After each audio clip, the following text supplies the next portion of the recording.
Hi, everybody. Sam here. I am so excited to have another micro interview to share with you today. I'm here with my friend Dierdra, and she and I got connected a while back through a mutual coach. And I am just really excited to have her share a little bit of her story and a tip, thought, or piece of advice. If you've been around for a while, I'm so glad you came back. If you are new here, we are so glad you found us. And I want you to know that you can create any life you want, one choice at a time. And maybe during this quick interview with my friend, you may learn something that could be that one thing that helps you on your path to creating a life you love, one choice at a time. So, Dierdra, I would love for you to introduce yourself and share what I like to call your superhero origin story. So, everybody listening or watching gets to know a little bit more about you. Thank you, Sam, and thank you again for the opportunity to be here, not only with you, but your whole community. So, as you said, my name is Dierdra, and there's a bazillion ways to pronounce it. I only correct people once, and you said it properly, but in case anybody ever meets me, it's Dear, like you're writing a letter, Dierdra. And O'Rourke is my last name, so I definitely have the tongue-tied first and last name. That's always fun when you're in a networking meeting. But my story is I grew up in a very small town in upstate New York. My public high school graduating class was only 11. I was one of 11 people. And then went to college in Syracuse, New York. I was hired right out of college with a Fortune 10 company, left there to start a business, a brick and mortar business that I had for 10 years. And I was really focused, really successful in corporate America, successful in starting this brick and mortar business. And one of the things in my house is money was actually very openly talked about. And in both, I would say, a positive and a negative way, but more so in a positive way. But when I started that business, my brick and mortar business, I was so overwhelmed with all the things that I needed to learn. I gave control of my money over to a fiduciary financial advisor. And shame on me, for 7 years, I didn't open up those statements because I was busy building a business and busy struggling to start a family. And in that time, I lost over $1 million. Oh, that was mistake number one. Mistake number two came where I lost close to another $1 million was when I sold that business and became the lien holder and spent 2.5 years in court getting back a business that someone else had run into the ground to get back to being able to sell them, of which I did, and which has really given me the ignition, the ignitement, if you will, the fire to help women with money. Because I think as women, we have so many things on our plate and we are scattered in so many places and pulled in so many directions that we don't always prioritize what's important. We just go with where the need is. You know, that if you're in that 4 quadrant, that urgent and important, when we work out of that zone. And So true. one of the things I love about your community is you use the word overflow a lot, right? And it's, how do we have that? And one of the things that I found with the brick and mortar business that I had is financial education is not really taught. It's taught at a high level if you get any, and you definitely don't learn it in school. And so even though I knew a lot about money, I still handed over my control to someone else and expected them to be able to enhance or to take further. And what I really learned from that is you need to be aware and make conscious decisions. And for me, it's helping women to be able to learn how to make conscious decisions about their money because it impacts so many other areas of their life. And the reality is that investing and managing money is really simple. I didn't say easy, but it really is simple. Yeah, it is so true. So many of us, either we have negative connotations around money because of how we grew up and what was happening in our family dynamic, And then in school, we're certainly not taught how to deal with it. And then it just progresses. And so I can see how it would be easy to say, here, you're a financial planner. You take all this, I'm going to have my hands off. You know it better than I do. But what if they don't care at the same level? And so I'm really excited of how you show up to help women learn how to manage their money, to help them have what they need.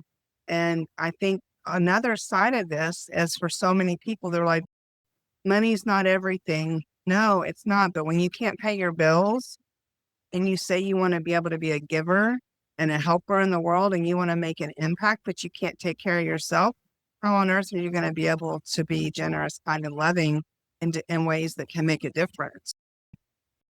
Money is not bad, folks. Let's remember that. Money is a tool.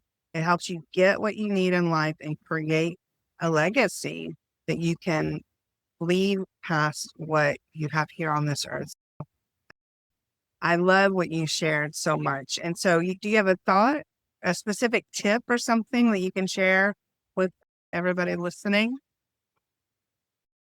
I think like you hit the nail on the head. I go through this exercise in my course about what do you want your life to look like? And we go through and we say, what would you do with $100? What would you do with 1,000? What would you do with 100,000? And then what would you do with 1,000,000? And statistically, there's lots of studies that once you make over 150,000, you get out of that survival mode and you get into that generosity mode. And then what are the things that you want to do with your life? And we hear so many times money is evil, money is bad, money doesn't grow on trees, all of these negative connotations with money. But if you really look at what are the things that you want to accomplish in life, 99.5% of them, you need resources. So I don't believe that money buys happiness directly, but I 1,000,000% believe that money buys choices. And the more money you have, the more choices and opportunities that you have. And again, when we get to that, I will say magical mark, our brain is rewired to do that. And I think it's learning, especially for women, because it wasn't until 1975, if you can believe, that women in the United States could not have a checking account of their own. You had to have a male signature with there. A woman could I not walk did not into a know bank. that.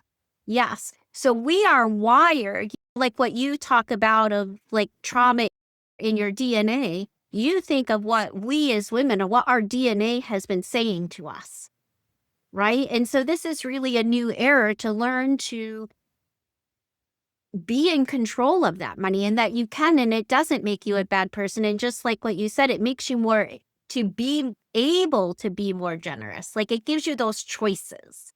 Yeah, for sure. And so I love what you said about $100, 1,000. One of the things I like to ask my women is if you had an extra hour in your day and you couldn't do something for somebody else, you had to do something just for you, what would you do? And most of the time, it's really hard for them to think of something because we're so busy giving and doing for other people to actually slow down and take time just for us. It's the same kind of thing with the money. If you had $100, somebody just gifted you $100 for your birthday or for something, what would you do with it if you could only do something that you truly wanted, not to take care of the family, not to pay a bill, not to do whatever? And if you don't know who you are and you don't know what matters to you, you're going to have a really hard time coming up with an answer. And as per usual, I'm going to encourage everybody listening, take the time to figure out who you are. If you have questions about how to do that, send me a message. I've just recently created a custom GPT to guide some women through this. I've been testing it. It's really cool. And it'll help you identify who you are, how you're meant to show up in the world, what matters to you, and give you some action steps to do that. And maybe along that way, you're identifying, I have this much money, I make this much money. And maybe you start to think, I'm not ready to start investing or growing it, but I have a feeling that Deirdre would tell you, wait a minute, you don't have to have a ton to get started, right? Absolutely, $1. And I think that's the biggest misconception, Sam, is that people need a lot of money. I hear it all the time. I'll wait till I'm making more money, or I'll wait till I have a raise. So in my family, my children's fixed expense when they start working is they have to invest. And obviously, when they're 14, they're not making a ton of money, or if they're doing chores around the house, they're not making a ton of money, but they are investing $1. Like my daughter invests $5 a week, and it's learning the skill. So just like self-improvement and what you teach, it's learning the skill. And then when you have the skill, then you can start habit stacking on top of that, right? And then you're starting to invest for financial freedom. But you have to learn the skill. Some people can start with more money and that's okay. But you can start with $1. And there are people in the marketplace. I won't name names here, but there are people in the marketplace that are like, pay off all your debts before you start investing. And I am adamantly against that. Adamantly against that. That would be like saying, learn to exercise, but don't learn how to eat. Like they work Yeah. in conjunction with each other. So learning how to invest, even as you're paying off debt, is so vitally important, because as you pay off that debt, what do you do? Statistically, 92% of the people who pay off large sums of debt end up back in debt within 5 years because they haven't learned the skill of what to do next. I call them financial dials. What do those dials look like? What are those predetermined things that you're already priming your mind to do, right? Just like you teach with overflow, and how instead of the hustle mode, how do you learn to have the overflow? How do you learn to show up from that place? It's the same thing with money. It's the exact same thing with money. If you're not telling it what to do, it will tell you what to do. 100%. It will. Yeah. So I think we could go on and we could do this whole thing for a very long time, but the Yes. women know we promise to keep them short. I am so excited to be able to share you with my women. I'll make sure that all your links are around this video. I believe you said you have a course. I'll make sure I have information where people can get connected to you that way. You are in the Safe Heart Connections community. So when they're watching, if they want to send you a quick DM on school to get some more information, they can do that. And I hope that maybe one of the summits I have coming up, I don't know what, I'm going to do another summit in January, I do 2 a year. I don't know what the topic is yet, but maybe you could be one of our speakers, because I know you have a wealth of information to share. Do you have I any would love it. you have any closing thoughts before we wrap up today? I think my closing thoughts for people who are on the fence, or feel less than, or feel like they don't know where their money doesn't go, I, from the bottom of my heart, would tell you it is not your fault.